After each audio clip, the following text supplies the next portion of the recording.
Hello and welcome to Mid-Atlantic Federal Credit Union's Small Business University. My name is Kelly Leonard. In addition to serving as your host of this amazing event, I'm also the CEO of Taylor Leonard Corporation, a Montgomery County-based small business. Welcome again. Each month we bring the business community together to network, collaborate, and share best practices in an effort to stimulate the regional economic development. This month, we have the pleasure of having Antonio Doss join us. Antonio is the District Director for the United States Small Business Administration Washington Metropolitan Office. He's going to be sharing with us strategies to help our companies to go global. So welcome, Antonio. Well, good morning to everyone. It's really nice to be here with you this morning. Kelly, thank you so much for the introduction and the welcome and the opportunity to come. Thank you to Mid-Atlantic Federal Credit Union for making this event possible. Derek Mims, thank you for all your support that you're doing for small businesses and that of the credit union. So, global trade, international trade, however you want to say it, it's a big deal, right? So this morning we want to talk a little bit about world trade as it relates to small businesses. And what I want to do is cover a couple points with you this morning. So one of those deals with the perspective of global trade, just to give you a sense of the scope and all. Benefits of exporting, talk about some challenges, and then some solution points and some ways to help you be able to participate in an international global marketplace.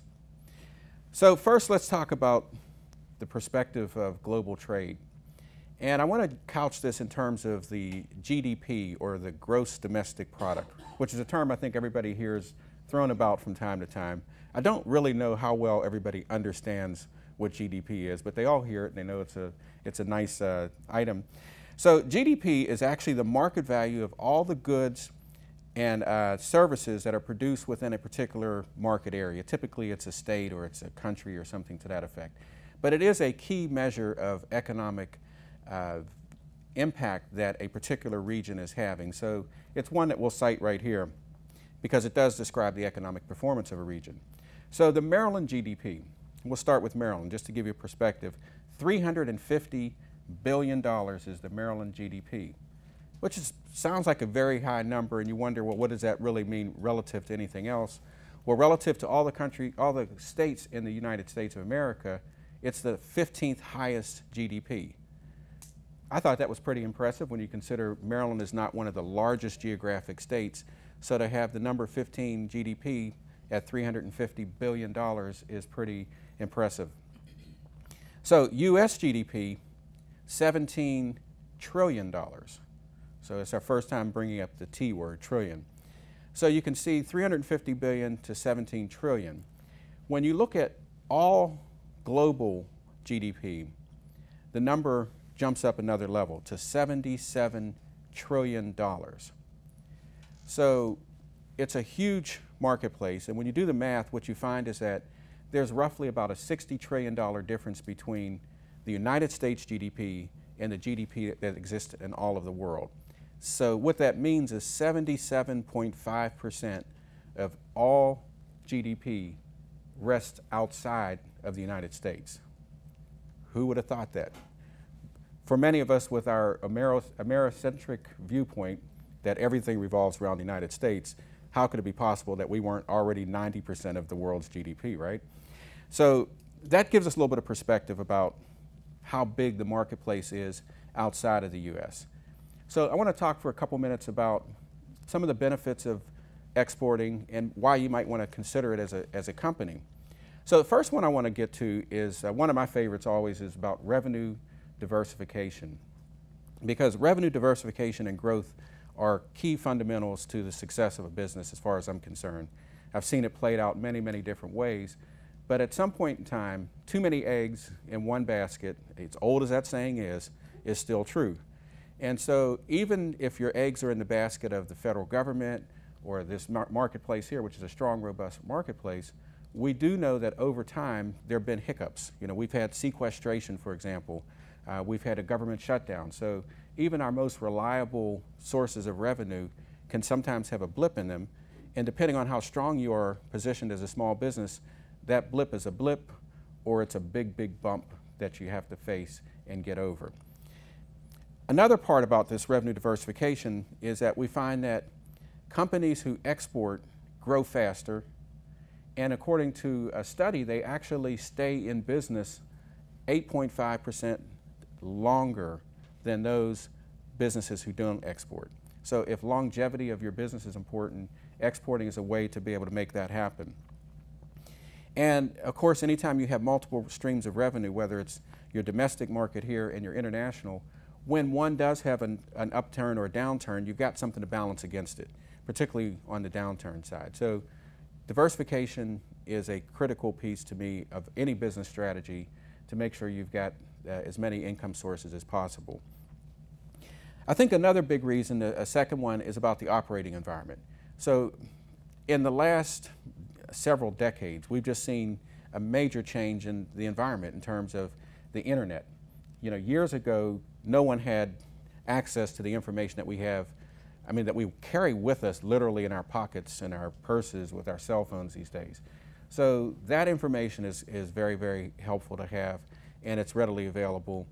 There's also many, many changes in not only technology, but you've got trade advancements that have happened, you've got trade agreements, you've got lots of things that are synergizing in an international marketplace, and those are another reasons why we're able to have a better marketplace for international trade. The third reason, maybe this is the reason that mostly you'll be interested in, is increased profitability. So if you're selling in a marketplace that's highly competitive, you know that there are limits to your price point fluctuations. If you are pricing above a market, there's always somebody who's ready to price just below you. And if the buyer is basing their decision based on a combination of value and price, and they don't perceive that your value is that much greater than what the price differential is, they're likely to go to someone else. Well, in the international market, sometimes the competition is a little bit less. So you may be able to position your product or your service in a way differently and actually be able to have a better profit margin. In this marketplace, the number 4 one I want to talk about is leveraging your U.S. skill set. So if you're doing business here in this region, if you've been able to get contracts, let's say you've got a contract with Montgomery County government or the state of Maryland or one of the federal agencies, you're performing in what I would refer to as the big leagues. Across the world, the United States is still looked at as one of the premier countries for many, many things, and business is on the top end of that list because we do know about delivering good quality products and service and being able to be innovative. So if you're able to successfully do business in this marketplace, you can really do business in any marketplace, and you come with a resume that says, I'm tried and proven, I've done work in the United States of America in this particular market, particularly if you're doing government work. It's a definite major selling point. The fifth reason I want to talk about why it's important to start looking at exporting as a strategy deals with being where the customers are. So we already talked about 77.5% of the GDP is outside of the U.S. The population number is even more significant. 95% of the world's population is outside of the United States of America. So you can interchange population with customers. So if 95% of the marketplace exists outside of what you typically might think is your marketplace, you may want to consider whether that's something you should be doing, looking at a bigger growth opportunity. And the sixth item I have, actually it's kind of funny it turned out to be the sixth item because the sixth item is degree of separation. So remember we used to have that 6 degree of separation thing going. We've become a much more small community globally. And most of us know people who are from other countries, who have spent time working in other countries. We've gone to other countries. We've got way more intelligence available to us, way more connections available to us globally now than what we ever did before. And sometimes because you're in the marketplace, you don't see what there is to be seen.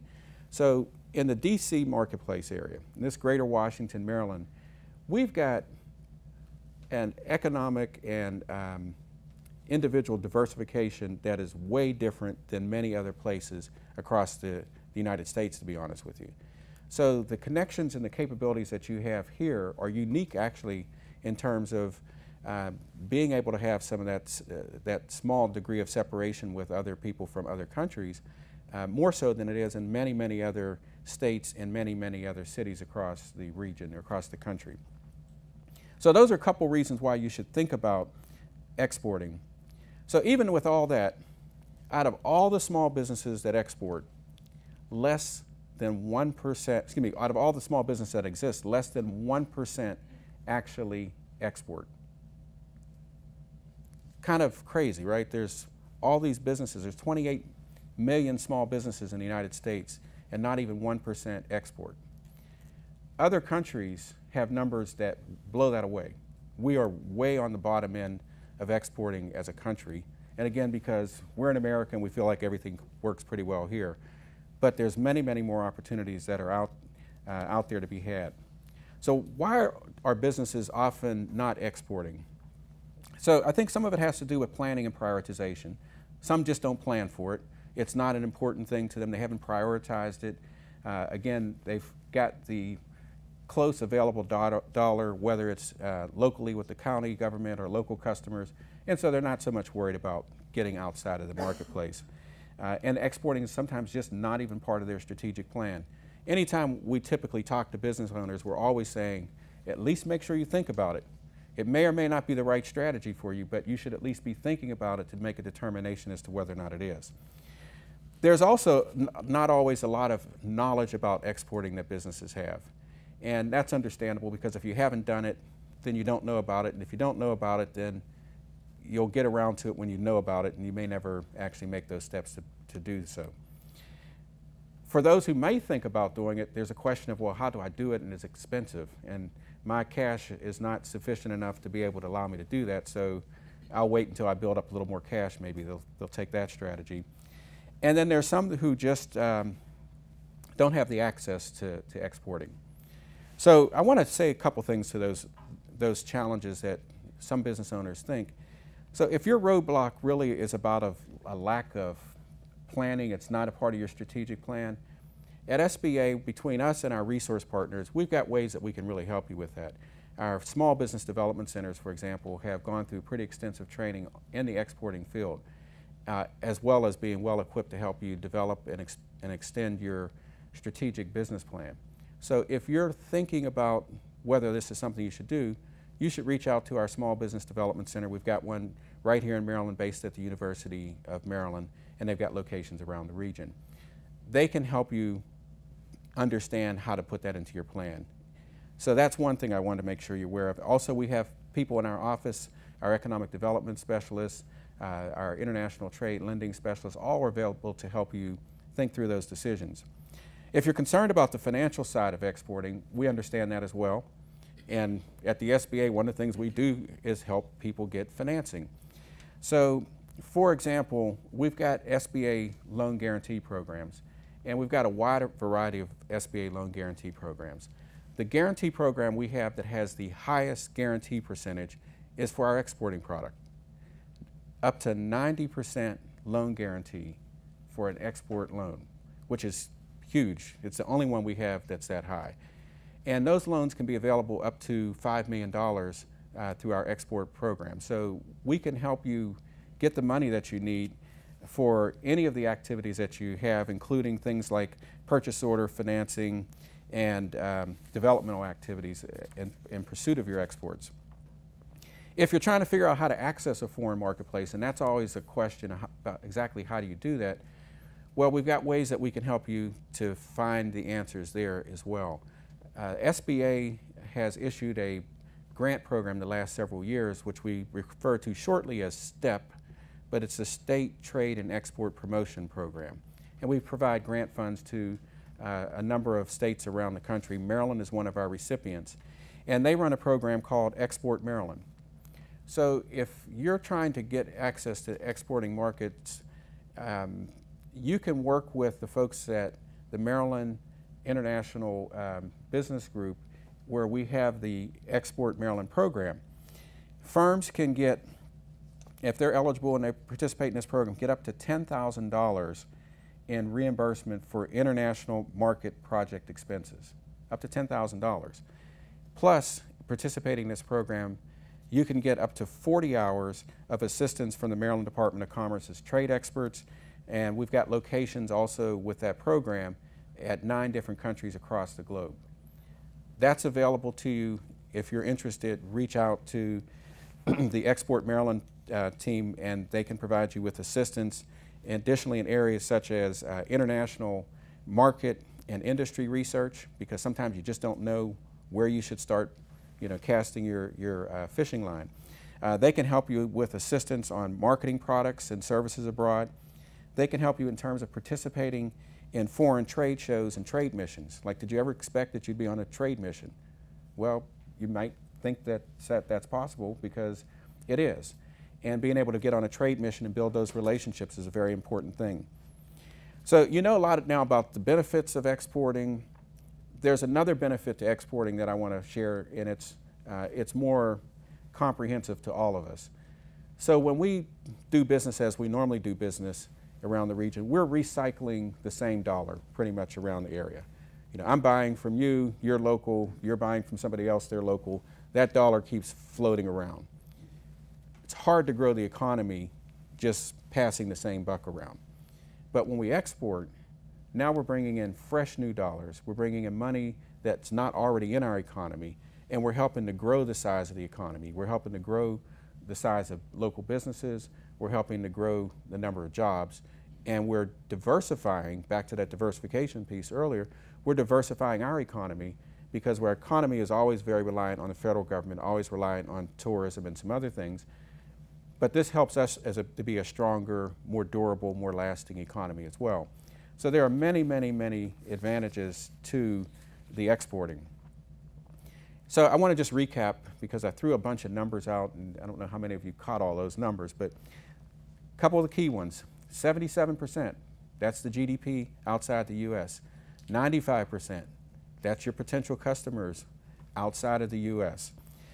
Exporting, again, can help you grow your revenue, can help you improve your profitability, can help you diversify your income streams, and improve your lasting ability in terms of a business. And the global marketplace has never been more accessible than it is right now. So international trade, last point on that is just, again, to reiterate, it can help us solidify, strengthen our local economy, and make us a place that also has that long-lasting value, and being able to bring in new fresh dollars, growing our economy, growing our jobs. So the global marketplace is literally at your doorstep. And we at the SBA and our partners are happy to help you seize that opportunity. I thank you for your time, and I'm happy for any questions you have.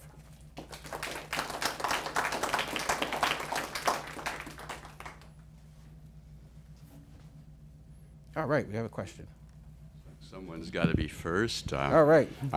I'm Ken. My company is Plans and Solutions. Companies that want to export but don't produce anything, don't manufacture anything, have to decide what to try to export and where to get it, and which manufacturers to work with. If someone comes to you and says, what should I export, what kinds of help, or what do you do with that kind of company? Well, Ken, excellent question, because for most people, when we think exporting, we're thinking about something that's on a barge or something, and it's got a crate, and there's a product, and there's somebody opening it up on the other end. You can export services. In fact, the service market is one of the bigger components of exporting in terms of growth.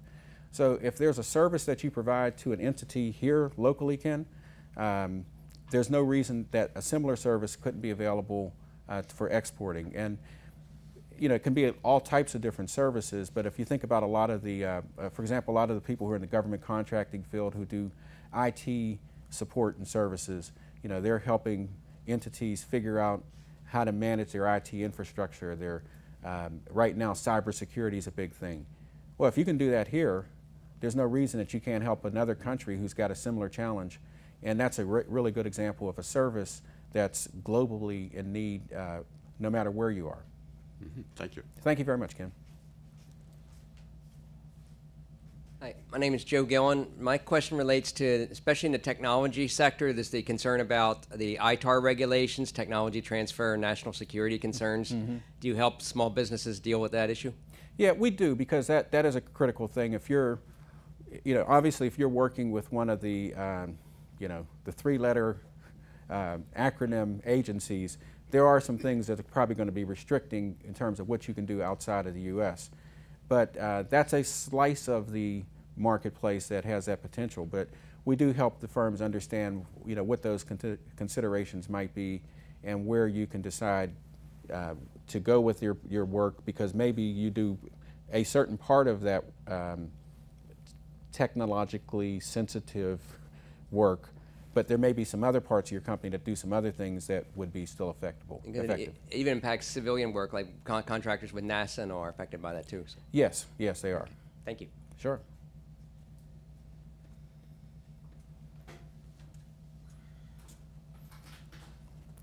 And we do have another question coming up. Good morning. My name is Sabria. I'm with Cannabis Industry Advisors, and I was just wondering how you deal with new industries, and if you haven't, how would you do it moving forward?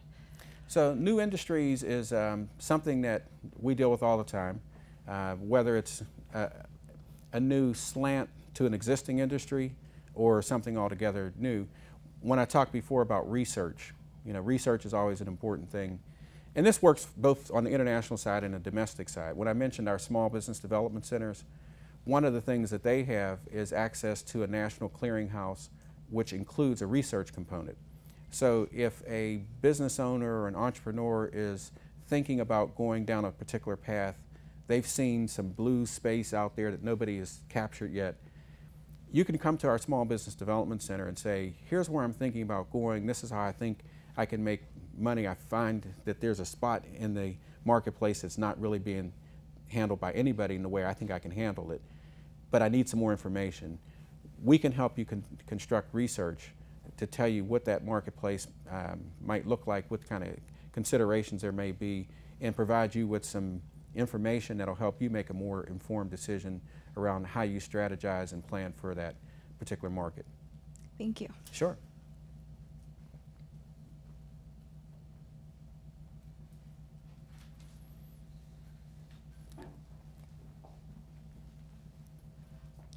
Hi, I'm Mary Grace Sobel, and I work for the Maryland Women's Business Center. Oh, hey, Mary. An SBA Great. resource partner.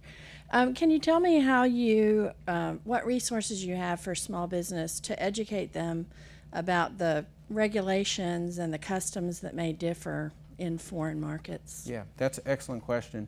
And that's one of the big questions I think a lot of people have is, I understand, Maryland might have seemed complicated, and some of the federal things might seem complicated. A lot of what we do through our U.S. Export Assistance Centers, as well as, like I spoke before about our program in Maryland with the STEP program, that's a lot of what they do. They literally will help you understand what those regulations are. And in some cases, the regulations are really, really critical. And there's this other thing called customs, ways of behaving, actions, norms. Understanding both of those is really very critical to being successful in a market that is not the U.S., because you need to understand how people behave, how business is done, and the more you understand that, and that's how you get that training is through these programs I'm saying, then you're able to really go there and build the relationships and be successful. And our program has really produced a lot of successful contracts for companies who have gone on to do that. The last thing I do want to make one other statement while there's no one at the mic to ask a question. We talk about this whole exporting thing, and I mentioned that less than 1% export. Even out of those who do export, 58% of them only export to one country. So it's a big first step to get to one country, but we're encouraging you to look at exporting as an option, consider it, and then if you do and you find it works, start with one, but don't settle on one if there are other reasonably good opportunities for you to export in other markets and it fits within your strategic business plan. Then you should consider it, because then again you're growing, you're increasing, you're diversifying, and you're making your business stronger.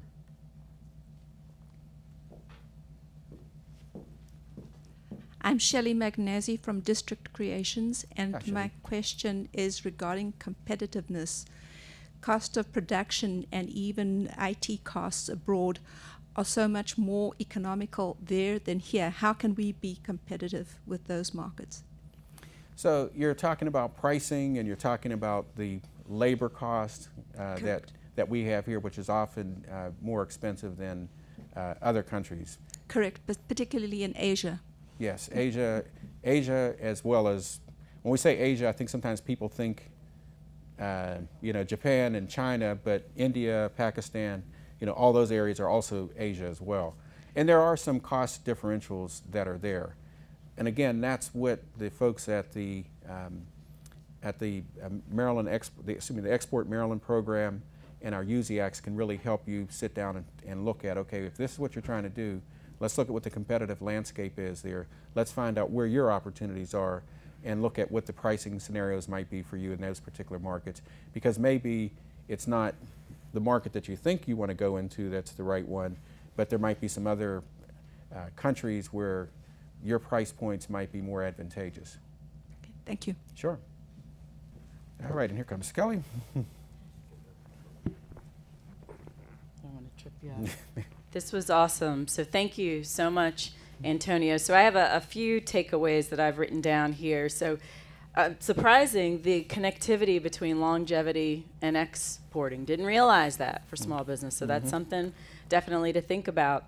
The fact that the differential between the U.S. population or the international population, the fact that so many more people reside outside of the U.S., and the fact that there's so many great resources available to you and I to help us to be successful in exporting. So definitely want to encourage those of you who perhaps are not exporting to make that move. Definitely follow up, connect with the Small Business Administration, and see how they can help you take your business to the next level. And so this concludes our official program, the formal program, Small Business University. I want to thank those of you that are joining us on the live stream for being here. On behalf of Mid-Atlantic Federal Credit Union, as well as Montgomery Community Media and Taylor Leonard Corporation, we thank you for joining us. We hope that you'll join us again next month on July 21st. Mike Bishop, who is the Community Director for Yelp, will be here to talk about how to build an all-star reputation management plan. So you definitely want to be here for that. Again, July 21st. We look forward to seeing you then. Take care.